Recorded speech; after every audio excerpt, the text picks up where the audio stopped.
ओम शांति। आज हम 30 अप्रैल 2023 बाबा की मुरली सुनेंगे। सबसे पहले देखते हैं मुख्य बिंदु।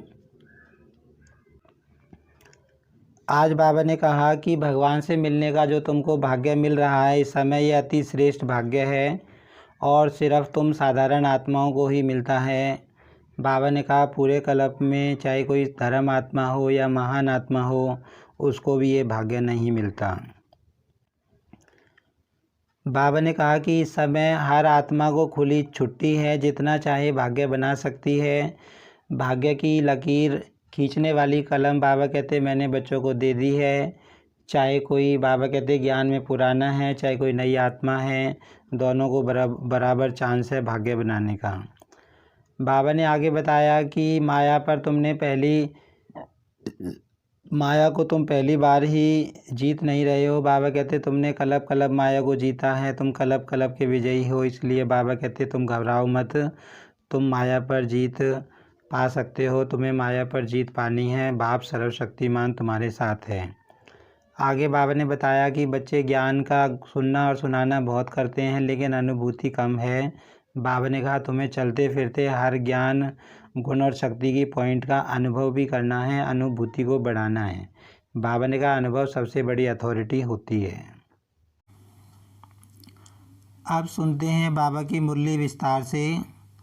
आज अव्यक्त मुरली है, रिवाइज डेट है 17/11/1994।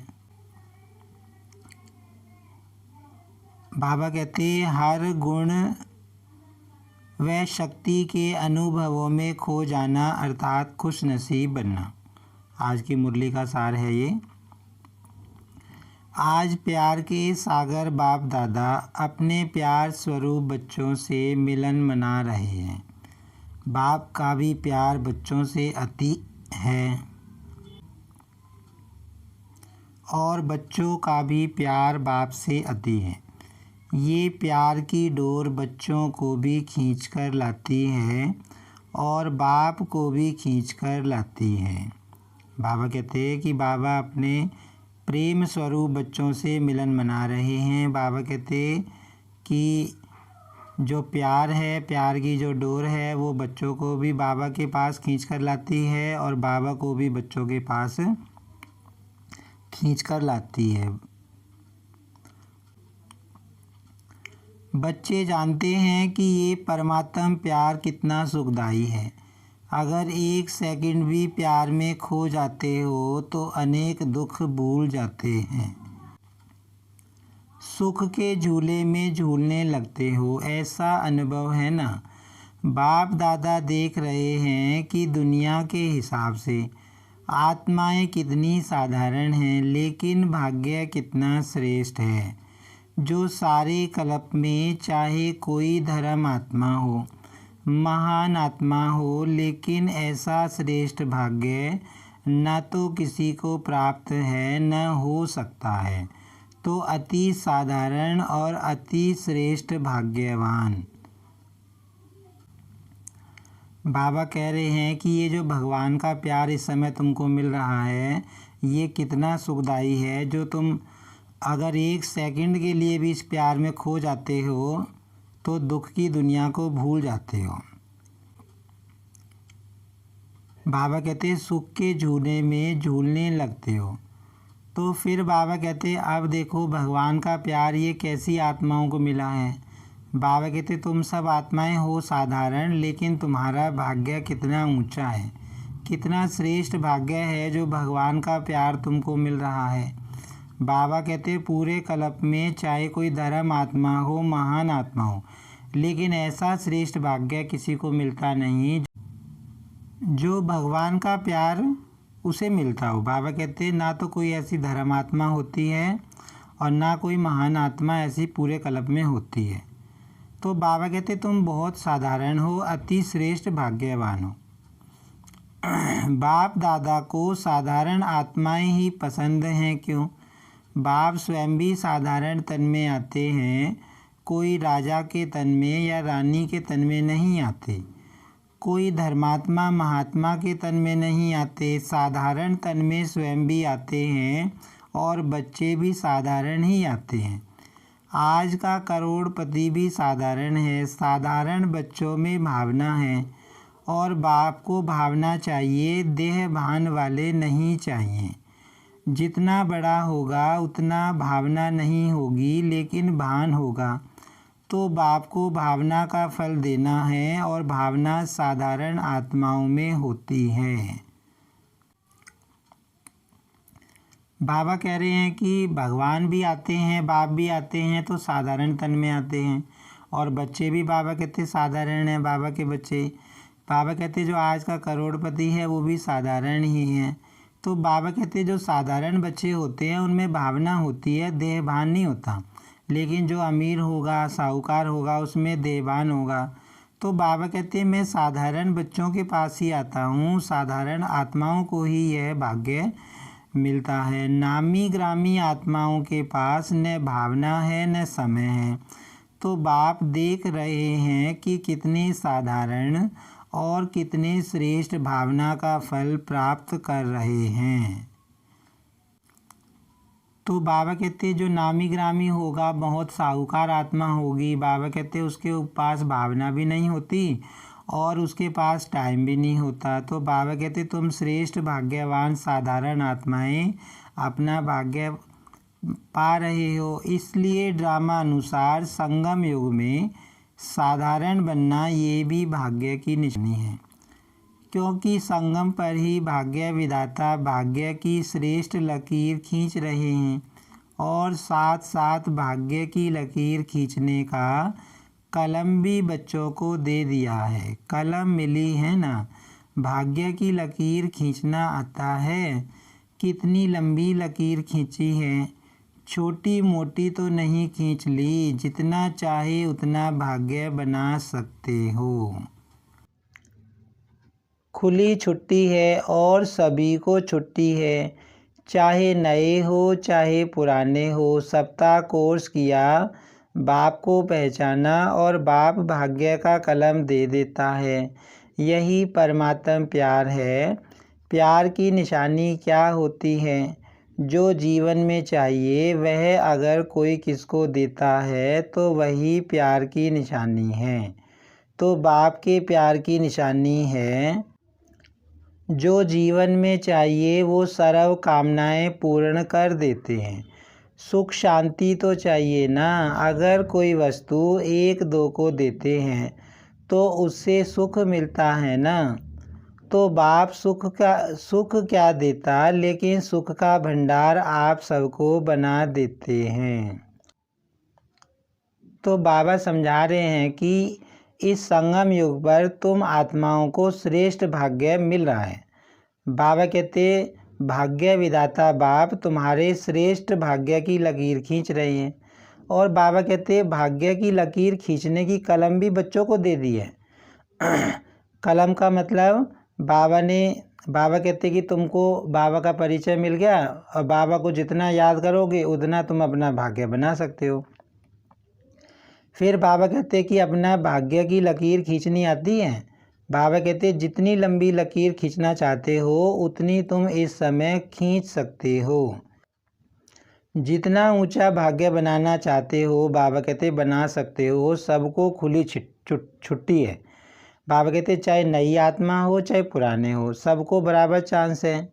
बाबा की सेम मुरली सबके पास जाती है, सेम श्रीमत सबको मिलती है। तो बाबा कहते जो अपना भाग्य बनाना चाहता है, जितनी लंबी लकीर खींचना चाहता है खींच सकता है। तो बाबा कहते यही भगवान का प्यार है। फिर बाबा समझाते हैं कि प्यार की निशानी क्या होती है, कि जो जीवन में चाहिए वो सर्व कामनाएं पूर्ण कर देना। तो बाबा कहते कि सबको इस समय क्या चाहिए, सुख और शांति चाहिए। तो बाबा कहते बाप तुमको सिर्फ सुख शांति नहीं देते, बल्कि तुमको सुख और शांति का भंडार बना देते हैं अपने समान। सुख का भंडार है ना, पूरा स्टॉक है या एक कमरा दो कमरा है, भंडार है। अब बाबा पूछ रहे हैं कि तुम्हारे पास सुख और शांति का पूरा भंडार है या एक कमरा है दो कमरा है। जैसे बाप सुख का सागर है, नदी और तालाब नहीं है, सागर है तो बच्चों को भी सुख के भंडार का मालिक बना देता है।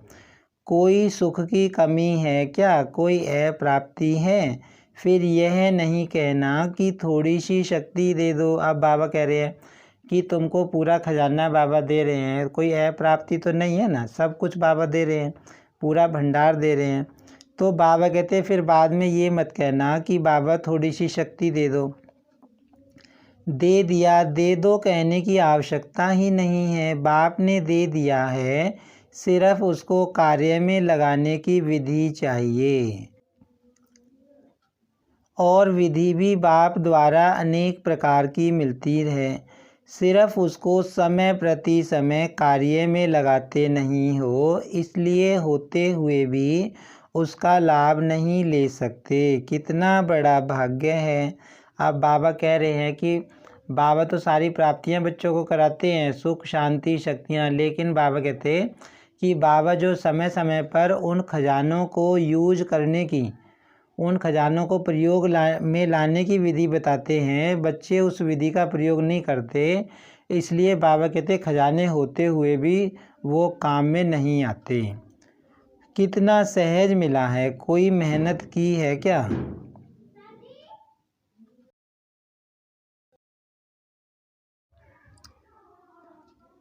एक टांग पर खड़ा तो नहीं होना पड़ा ना, या सेकंड के दर्शन के लिए क्यों में खड़े हो, ऐसे तो नहीं है ना।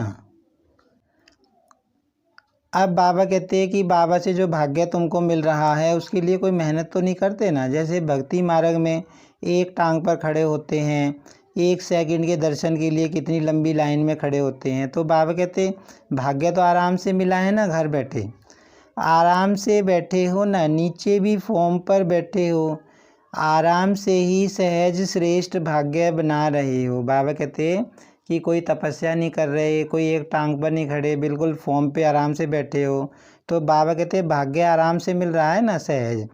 यह नशा है ना, सभी नशे से कहेंगे कि भाग्य विधाता हमारा है। जब भाग्य विधाता आपका हो गया तो भाग्य किसको देगा। बाबा कहते कि भाग्य विधाता ही तुम्हारा हो गया है तो भाग्य तुम्हारा ही होगा। भाग्य विधाता को अपना बनाया, अर्थात भाग्य के अधिकार को प्राप्त कर लिया। जिसको नशा है वो सदा यही अनुभव करते हैं कि भाग्य मेरा नहीं होगा तो किसका होगा। अब बाबा कहते हैं जिसको बाबा के मिलने का नशा है, जिसको खुशी है, तो उसको हमेशा क्या अनुभव होता है कि जब भाग्य विधाता ही मेरा हो गया, भगवान ही मेरा हो गया, तो भाग्य मेरा नहीं बनेगा तो किसका बनेगा। क्योंकि भाग्य विधाता ही मेरा है। इतना नशा है या कभी कभी चढ़ता है कभी उतरता है। बाबा पूछ रहे हैं कि बताओ इतना नशा चढ़ रहता है कि भाग्य विधाता ही हमारा हो गया तो हमारा भाग्य नहीं बनेगा तो किसका बनेगा। या बाबा कहते तुम्हारा कभी कभी नशा चढ़ता है कभी कभी उतर जाता है। संगम का समय ही कितना छोटा सा है और आप मेजॉरिटी तो सब नए हो, कितना थोड़ा समय मिला है, लेकिन ड्रामा में विशेष इस संगम युग की ये विशेषता है कि कोई भी नया हो या पुराना हो, नए को भी गोल्डन चांस है नंबर आगे लेने का। तो नयों में उमंग है या समझते हो हमारे से आगे तो बहुत हैं, हम तो आए ही अभी हैं, नहीं ये खुली छुट्टी है। अब बाबा कहते संगम युग पे जब बाबा प्राप्ति कराने आते हैं, बाबा भाग्य बना रहे हैं, तो बाबा कहते इस समय सबको चांस बराबर है। जो नई आत्मा आ रही है उसको भी बराबर चांस है, जो 20 साल से 30 साल से ज्ञान में चल रही है उसको भी बराबर चांस है। बाबा कहते तो बाबा कहते जो नए आए हैं उनको खुशी है या यूँ सोचते हैं कि हम तो लेट आए हैं। बाबा कहते कि जिसने 7 दिन का कोर्स किया उसका भाग्य खुल गया, वो उसको चांस है, वो कितना ही आगे जा सकता है। जितना आगे बढ़ना चाहें उतना बढ़ सकते हैं, सिर्फ अभ्यास पर अटेंशन हो।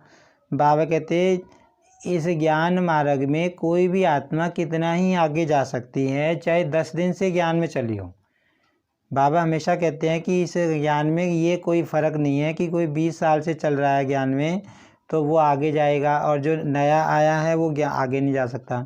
बाबा कहते हैं सिर्फ अपने ऊपर अटेंशन रखना है, अपने ऊपर ध्यान रखना है।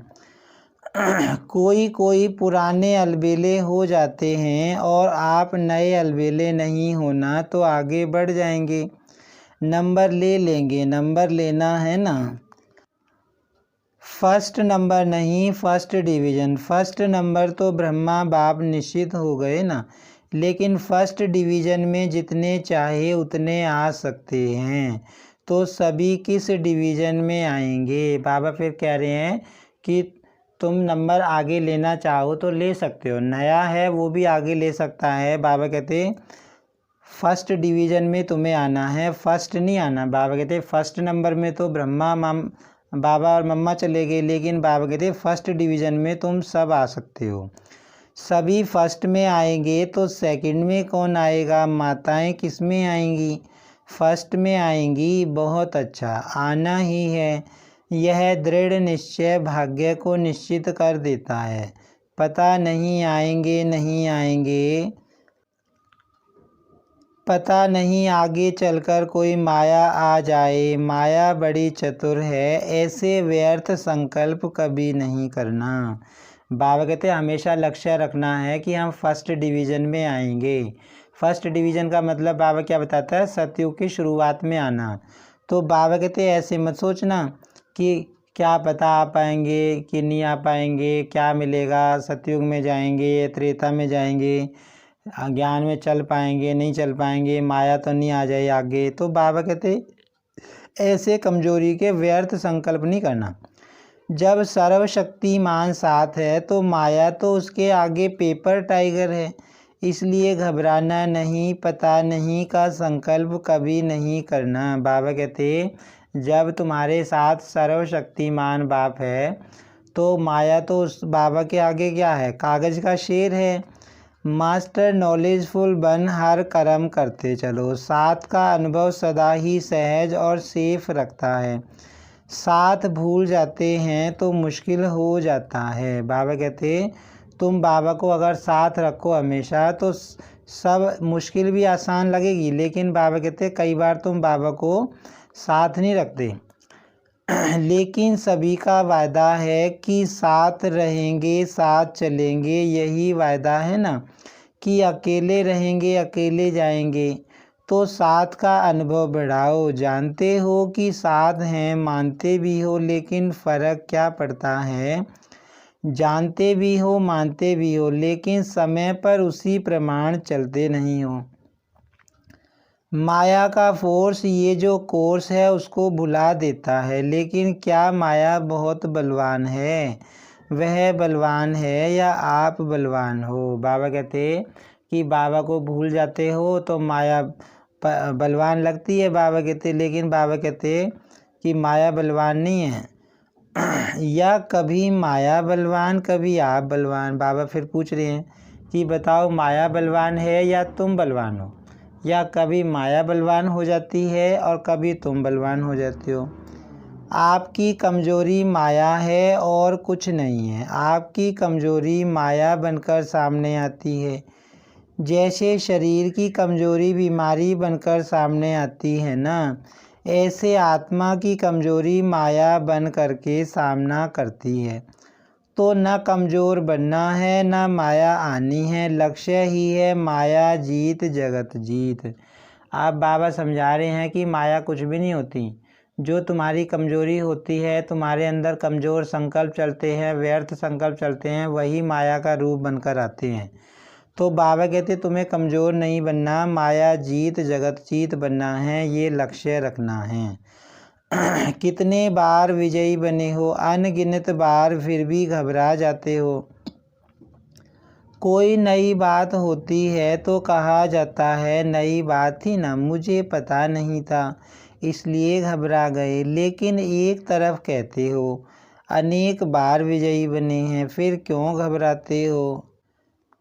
अब बाबा समझा रहे हैं कि जब कोई काम न पहली बार किया जाता है तो ऐसा मुश्किल लग सकता है लेकिन बाबा कहते तुमने तो पिछले कल्प भी विजय प्राप्त की थी, कल्प तुम विजय प्राप्त करते हो माया पर, तो फिर क्यों घबराते हो। बाप का प्यार ही है कि हर बच्चा श्रेष्ठ आत्मा बन राज्य अधिकारी बने। प्रजा अधिकारी तो नहीं बनना है ना, तो राज्य अधिकारी अर्थात हर कर्मेंद्रिय जीत। अगर अपनी कर्मेंद्रियों के ऊपर, मन बुद्धि संस्कार के ऊपर विजय नहीं तो प्रजा पर क्या राज्य करेंगे। अगर ऐसे राजे बने जो अपने ऊपर विजय नहीं पा सकते तो सतयुग भी कलयुग बन जाएगा। बाबा कहते कि बाबा क्या चाहता है कि तुम राज अधिकारी बनो, और राज अधिकारी मतलब अपने कर्मेंद्रियों को जीतने वाले बनो, अपने संस्कारों को जीतने वाले। तो बाबा कहते हैं अगर तुम्हारा खुद का राज्य अपने मन पर नहीं चलेगा, अपने संस्कारों पर नहीं चलेगा, तो तुम प्रजा को कैसे संभालोगे। तो बाबा कहते हैं सतयुग भी कलयुग बन जाएगा। मतलब बाबा कहते हैं कि तुम्हें राज अधिकारी बनना है। इस समय कौन सा राज अधिकारी, अपनी कर्मेंद्रियों के ऊपर अधिकारी बनना है। बाबा कहते हैं अपने कर्मेंद्रियों को अपने हिसाब से चलाना है। इसलिए ये चेक करो कि मन बुद्धि संस्कार कंट्रोल में हैं। बाबा कहते चेक करो कि तुम्हारा मन, तुम्हारी बुद्धि, तुम्हारे संस्कार तुम्हारे कंट्रोल में हैं। मन आपको चलाता है या आप मन को चलाने वाले हो। जब ये कंप्लेन करते हो कि मेरा मन आज लगता नहीं, मेरा मन आज भटक रहा है, तो ये मन जीत हुए। आज मन उदास है, आज मन और आकर्षण की तरफ जा रहा है, ये विजयी के संकल्प हैं। तो जो स्वयं पर विजय नहीं पा सकते वो विश्व पर कैसे विजय प्राप्त करेंगे। तो बाबा कह रहे हैं कि कई बार तुम जो कहते हो कि आज मेरा मन नहीं लग रहा, आज मेरा मन भटक रहा है, आज मन उदास है, इसका मतलब क्या है कि तुम्हारा मन के ऊपर कंट्रोल नहीं है, मन अपनी चला रहा है। तो बाबा कहते हैं अगर तुम अपने मन के ऊपर विजय नहीं प्राप्त कर सकते, अपने मन को अपने हिसाब से नहीं चला सकते, अपने मन के राजा नहीं बन सकते, तो विश्व पर कैसे राज्य करोगे। इसलिए चेक करो कर्मेंद्रिय जीत, मन जीत कहाँ तक बने हैं। अगर फर्स्ट डिवीज़न में आना है तो इस लक्षण से लक्ष्य को प्राप्त कर सकते हो। बाप दादा ने देखा कि बच्चे उमंग उत्साह में भी रहते हैं, ज्ञान की जीवन अच्छी भी लगती है, ज्ञान सुनना सुनाना इसमें भी अच्छे आगे बढ़ रहे हैं। लेकिन चलते चलते अगर कमजोरी आती है तो उसका कारण क्या है। विशेष कारण है कि जो कहते हो, जो सुनते हो, उस एक एक गुण का, शक्ति का, ज्ञान के पॉइंट्स का अनुभव कम है। मानो सारे दिन में स्वयं भी व दूसरे को भी कितने बार कहते हो, मैं आत्मा हूँ, आप आत्मा हो, शांत स्वरूप हो, सुख स्वरूप हो। कितने बार स्वयं भी सोचते हो और दूसरों को भी कहते हो, लेकिन चलते फिरते आत्मिक अनुभूति, ज्ञान स्वरूप, प्रेम स्वरूप, शांत स्वरूप की अनुभूति वो कम होती है। सुनना कहना ज़्यादा है और अनुभूति कम है, लेकिन सबसे बड़ी अथॉरिटी अनुभव की होती है। तो उस अनुभव में खो जाओ। जब कहते हो शांत स्वरूप, तो स्वरूप में स्वयं को, दूसरे को शांति की अनुभूति हो, एक एक गुण का वर्णन करते हो, शक्तियों का वर्णन करते हो, लेकिन शक्ति व गुण समय पर अनुभव में आए। कई तो बोलते भी रहते हैं कि सहन शक्ति धारण करनी चाहिए, सहनशीलता अच्छी है, लेकिन अनुभूति नहीं होती। तो बाबा समझा रहे हैं कि बच्चे उमंग उत्साह में तो चल रहे हैं, ज्ञान वाली जीवन भी अच्छी लगती है, ज्ञान को सुनना सुनाना भी अच्छा लगता है, लेकिन बाबा कहते हैं एक कमज़ोरी बच्चों के सामने आती है। वो कमज़ोरी बाबा कौन सी बताते हैं कि जो गुण, शक्ति और ज्ञान की पॉइंट्स हैं उनका अनुभव कम है। बाबा कहते बोलते तो हैं, जैसे बोलते हैं मैं शांत स्वरूप आत्मा हूँ, सुख स्वरूप आत्मा हूँ, दूसरे को भी बोलते हैं, लेकिन बाबा कहते वो अनुभूति नहीं आती, अनुभव में नहीं आता, फील नहीं होता। जैसे हम बोलते हैं मैं आत्मा शांत स्वरूप हूँ, तो मुझे फीलिंग आनी चाहिए, हाँ मैं शांत स्वरूप हूँ, सिर्फ कहना कहना नहीं है। तो बाबा कहते कि सुनना और कहना तो ज़्यादा है, कहते तो हो लेकिन अनुभव नहीं करते, और बाबा कहते अनुभव सबसे बड़ी अथॉरिटी होता है। तो बाबा कहते एक एक पॉइंट के अनुभव में खो जाओ। जब कहते हो, बाबा कहते कि जब तुम दूसरे को कहते हो कि तुम भी शांत स्वरूप हो, मैं भी शांत स्वरूप हूँ, तो बाबा कहते शांति अनुभव होनी चाहिए दूसरों को भी और मुझे भी। एक एक गुण का वर्णन करते हो, शक्तियों का वर्णन करते हो, तो बाबा कहते इनका अनुभव होना चाहिए। ऐसी बाबा ने सहनशीलता की ऊपर बताया कि उसकी अनुभूति कम है। अनुभूति की कमी होने के कारण जितना चाहते हो उतना पा नहीं सकते। अगर सभी से पूछें कि जितना पुरुषार्थ होना चाहिए उतना है तो थोड़े हाँ कहेंगे। तो जितना मिल रहा है उतना जीवन में व कर्म में अनुभव हो। बाबा कहते अगर बच्चों से पूछें कि भाई जितना होना चाहिए पुरुषार्थ उतना चल रहा है, तो बच्चे हाथ मतलब उतना नहीं उठा पाते। तो बाबा कहते सिर्फ सोचने में अनुभव नहीं हो, लेकिन चलन में, कर्म में शक्तियाँ गुण स्वयं को भी अनुभव हो, दूसरों को भी अनुभव हो। बाबा कहते ये गुण शक्तियाँ चलते हुए भी, कर्म करते हुए भी अनुभव होनी चाहिए। कहते ही हो कि ज्ञान स्वरूप है, तो वह स्वरूप दिखाई देना चाहिए ना। और स्वरूप सदा होता है, स्वरूप कभी कभी नहीं होता है। अज्ञान काल की जीवन में यदि किसी का क्रोधी स्वरूप होता है, तो जब भी कोई बात होगी तो वो स्वरूप दिखाई देता है, छिपता नहीं है। चाहे छोटी बात हो या बड़ी बात हो, लेकिन जिसका जो स्वरूप होता है वह दिखाई देता है। स्वयं को भी अनुभव होता है और दूसरे को भी अनुभव होता है। क्या कहते हैं, यह है ही क्रोधी, इसका संस्कार ही क्रोध का है, तो संस्कार दिखाई देता है ना। ऐसे ये ज्ञान स्वरूप, शांत स्वरूप, सुख स्वरूप अनुभव में आए तो अनुभवी मूर्त ये है श्रेष्ठ पुरुषार्थ की निशानी। तो अनुभव को बढ़ाओ, जो कहा वो अनुभव किया। अगर अनुभव नहीं होता है तो उसका कारण ये है कि जो समय प्रति समय विधि मिलती है उसी विधि के ऊपर अटेंशन कम है। फिर बाबा समझा रहे हैं कि जो स्वरूप होता है, जैसे तुम कहते हो शांत स्वरूप हूँ मैं, तो स्वरूप बाबा कहते हैं हमेशा का होता है, कभी कभी नहीं होता। स्वरूप माने संस्कार बन जाना। तो बाबा ने एक उदाहरण लेकर समझाया कि जैसे कोई क्रोधी होता है, गुस्सा करने वाला आदमी होगा, तो चाहे छोटी बात होगी चाहे बड़ी बात होगी, उसके चेहरे से वो गुस्सा दिखता है, उसके स्वरूप में दिखता है।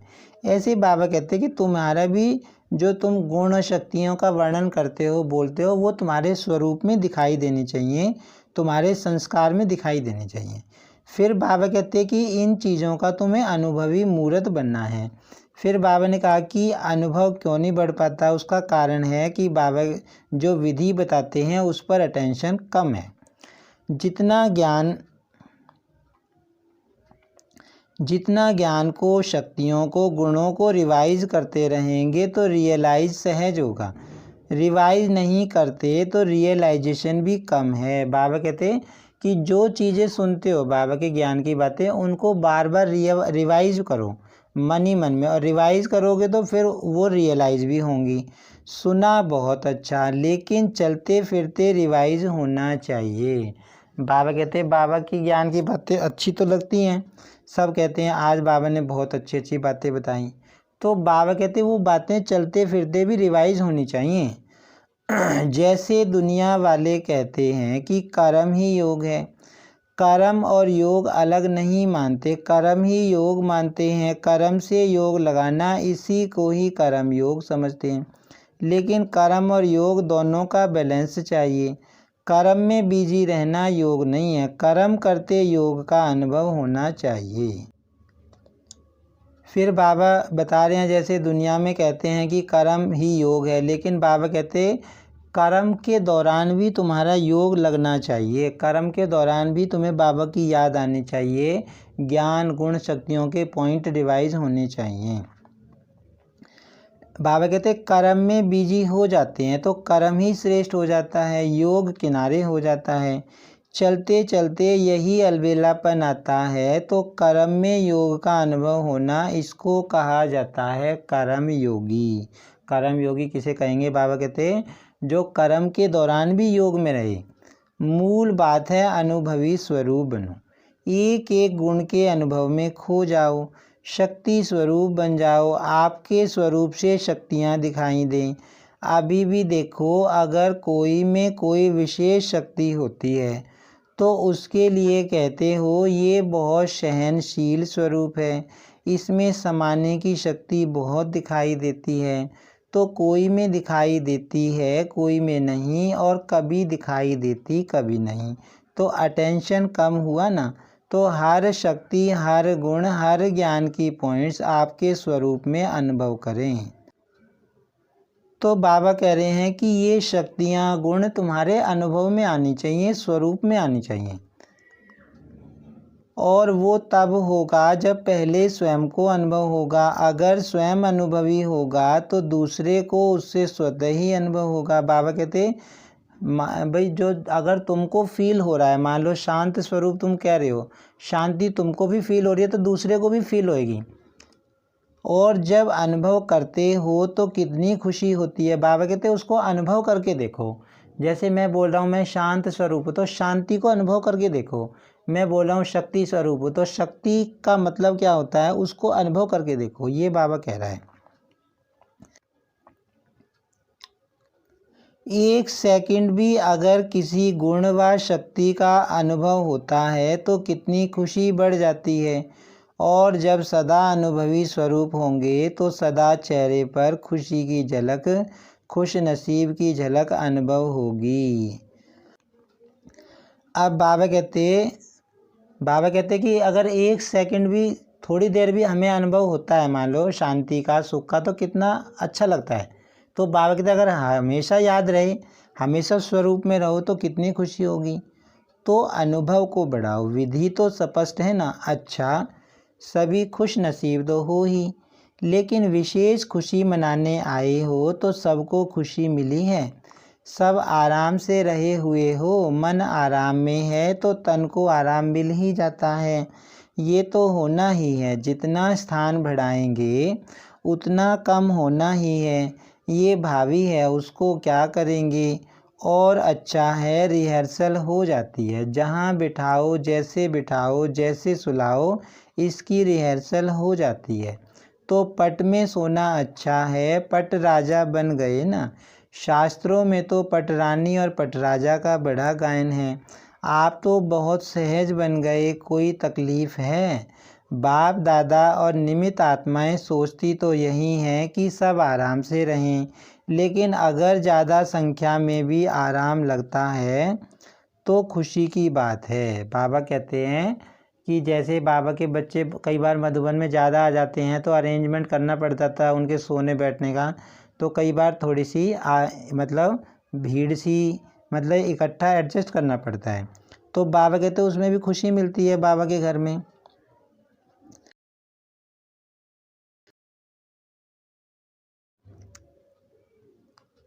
जहाँ भी रहे हुए हो वहाँ खुश हो, कोई तकलीफ़ नहीं है। और बुलाएं, सिर्फ एक सूचना चली जाए कि जो आना चाहे वो आ जाए, तो क्या करना पड़ेगा? अखंड तपस्या करनी पड़ेगी। खुशी की खुराक खाओ और अखंड योग करो, फिर तो सभी आ सकते हैं। करेंगे, थक नहीं जाएंगे, भूख नहीं लगेगी, 7 दिन नहीं खाएंगे, 7 दिन खाना नहीं मिलेगा। बाप दादा ऐसा हट कराना नहीं चाहते, सहज योगी होना। ये परमात्म मिलन कम भाग्य नहीं है, ये परमात्म मिलन का श्रेष्ठ भाग्य कोटों में कोई आप आत्माओं को ही मिलता है।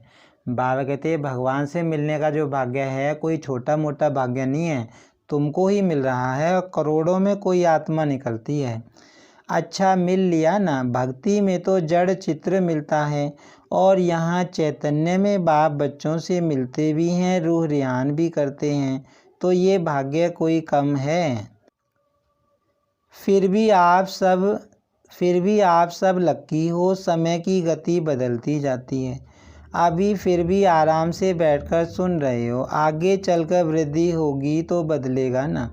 फिर भी आप लक्की हो क्योंकि टू लेट के टाइम पर नहीं आए हो। लेट के टाइम पर आए हो तो सब खुश हो।